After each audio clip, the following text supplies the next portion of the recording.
Cats were watching my every move as we walked along the empty street, so we can either go to the old cemetery, the village center, or the abandoned railway. Let's go to the cemetery. Overall, I think, like, family graves is usually a good thing to trace back whether your family was really here, because you have to recognize some names, I think. Matters of the Soul. So, we have quite a few churches here, Bartek explains as we walk down the road.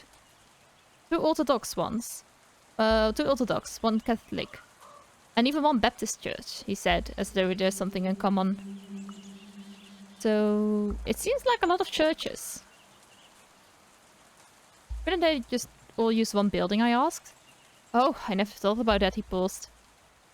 I guess they could, but you know, most of these churches have been here for some time, so we still use them. And we don't have traditions of using the same building for different denominations, so it is what it is. Any Lutheran churches? Asked Anya. I don't think so, Bartek shook his head as he led us to a small wooden church surrounded by a cemetery. Anyway, even though we all have these churches, there's only one cemetery. The church was Orthodox, but the graves were a mismatch of styles and faiths. Catholic, Orthodox, Atheist, everyone resting together. I preferably don't have rage. But I'm really curious to know why Bartek doesn't approve, so let's do it. Bartek looked as he didn't fully approve of such arrangement. And what kind of person are you? I asked, crossing my arms.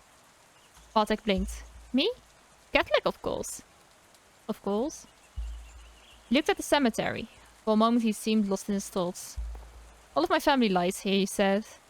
I mean, the ones that are dead. Hey, what do you think? What do you think happened when you die? I hope for something fair. I like to think that it's something fair. I like the idea of judgment, you know. I'm used. Maybe you look at your life and finally know why you were doing things you did and what came of it all. It will make sense. Bartek nodded. Yeah, it would. I like to believe it does. He looked over at the cemetery fence. Well, anyway, this is it. The spiritual heart of Białowieża. You can go see something else if you like. So, that's where we stood. I wanted to go in, and he was clearly scared to let me enter the cemetery. What was he playing at? What the fuck, dude? We're here to find my ancestors, I growled at him. Maia, behave! Anya was clearly not amused. Bartek shifted uncomfortably. I don't know if that's a good idea. He's hiding something, definitely. You found it. My family's grave. Baby. So, what are we waiting for? Anya smiled at him. Mumbled something and led us through the labyrinth of graves to the far end of the cemetery. We walked through the narrow walkways between the graves. Bartek's pace was painfully slow, but I had no choice but to follow him, gritting my teeth and cursing under my breath as he stopped every few steps and looked around. At one point he threw me a condemning look. You're in a graveyard, Maia. Have some respect, will you? He barked. Before I had a chance to answer, we saw a woman. Tall, broad-shouldered, and long-legged with grey dreadlocks pinned in a crown on her head. She must have been in her late 40s or early 50s. She was marching through the walkways with fury in her eyes. But I quickly stepped between the graves to get out of her way. I walked on, ignoring her. Really the best. I just kept going. She just kept going, and inevitably we bumped into one another. Hey, watch your fucking step, she growled. Let's apologize. Sorry, I answered, taking a step back. She just snored and went on her way. Let's ask Bartek about her. Like, she looks like the type of person you would probably remember. Who was dead? I asked, watching the woman leave. Bartek winced. Oh, that's just Olga. She's a local activist. She left Białowieża when she was 18 or something and returned a few lists back with the notion that she was going to change this place. We continued to the far corner of the cemetery. There, seemingly forgotten and covered in moss, was a lonely grave. And it was damaged. The tombstone was broken, deliberately. Someone had obviously smashed it with a hammer. The name was half erased. The plaque was also damaged. The plaque. Plaque was also damaged? Someone had tried to scratch out the name, but the letters were still visible. There was a circle around the grave. That's creepier and creepier every single time. I'm sorry, Bartek signed. I didn't want you to see that. Was it because of me? It's because you asked about me? I asked through clenched teeth. He shook his head. The first thing I did when you gave me the name was come here. It was already like that. Anya squatted and looked at the plaque. I can't read it. The letters are all wrong. She glanced at Bartek. Is it Russian? Belarusian. Same letters, different language, he explained. There were a lot of them here before the war. Bartek put his hands in his pockets. So, you don't know anything about your dad's side of the family? He asked me cautiously. Whatever happened the last 70 years ago. Happened at least 70 years ago. And someone still remembers. He had a point. I don't know them. My mother left my dad when I was just a kid, so I don't remember much, I admitted. And she kept me away from them. She doesn't even know I'm here. I didn't tell her I was visiting Białowieża. Maybe he was abusive, said Anya carefully. You have those violent outbursts. Yeah, I guess. Let's look a little bit better at the grave, I suppose. Now we're here. I looked at the grave for the last time. My family's name looked strange written in unfamiliar Belarusian letters. As we're leaving, I was thinking, I was onto something. There was something unnatural about my family, and me coming to Białowieża had stirred some old demons. I just had to find out what my ancestors were doing here. Who they were. And with that thought, I left the cemetery. The day was hot and beautiful, yet I couldn't stop thinking about the devastated grave. Let's go to the railway.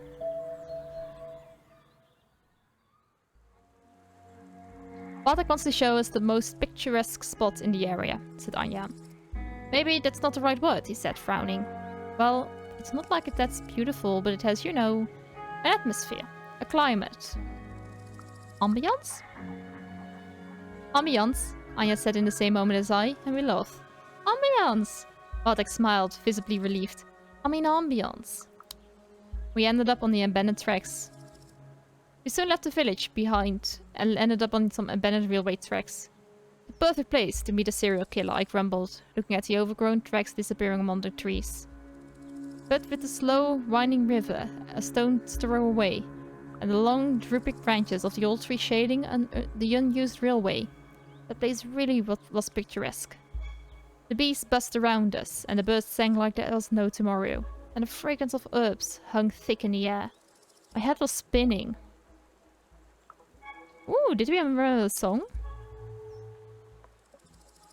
As we were walking and enjoying the sun, a half-forgotten song came back to me. I must have heard it as I was a child, and it stuck with me.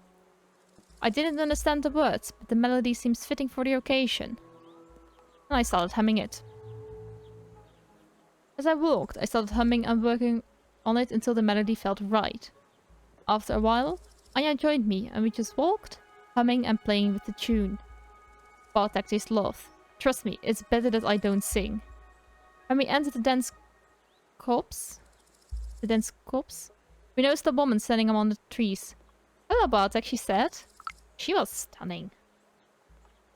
The woman looked like she was in her late 30s and was almost the most beautiful person I've ever seen. She had a perfect hourglass figure, long braids and the most stunning cheekbones. Her eyes, slightly slanted, were a weird shade of blue. Deep, almost purple. They seemed familiar, and she was looking straight at me. Let's take a step back. I mean, like, having a high rage...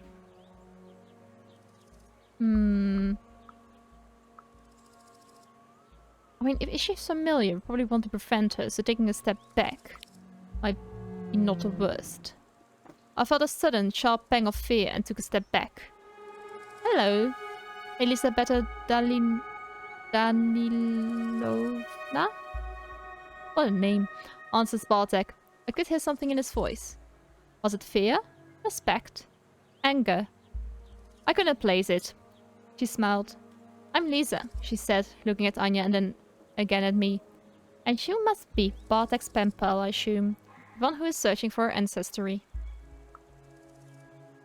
Let's exchange pleasantries.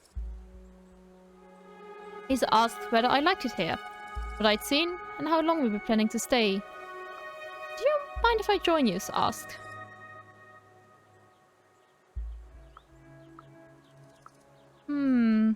Might be a good thing to notice.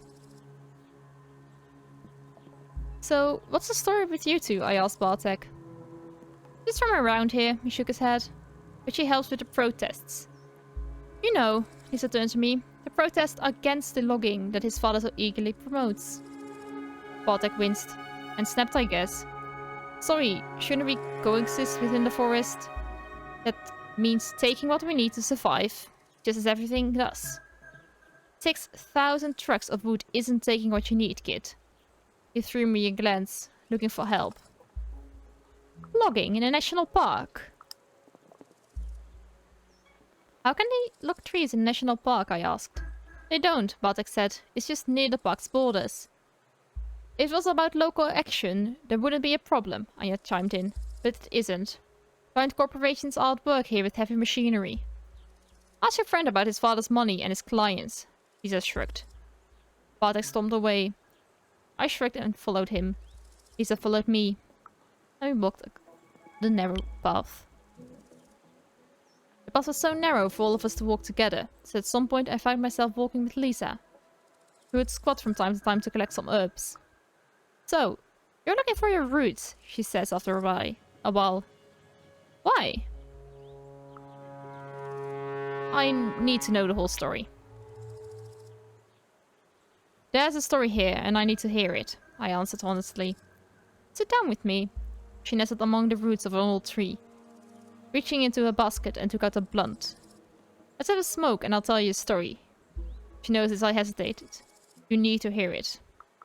Let's sit down. Tangled roots. Lisa lets out a cloud of smoke and started talking.